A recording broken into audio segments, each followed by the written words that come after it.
านเทคนิคเกียรติคณะนี้เหงือกไฟวิทยาลัยเทคนิควิชาชีพหลวงพระบางโครงสร้างเห็ดด้วยไม้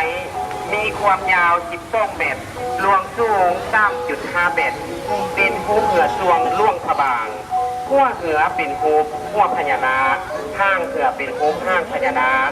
กลางลำเมนเป็นหูจำลองพ่อธรรมานประดับด้วยเทียนสีขาว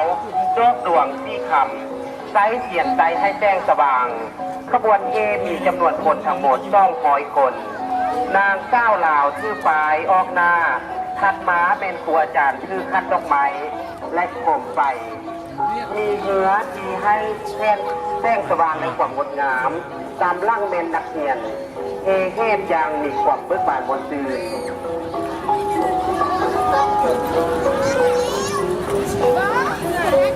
ประธานแค่กี่เกียร์ก็นำเรือไฟไม่เล็กเล่นเรือไฟครับ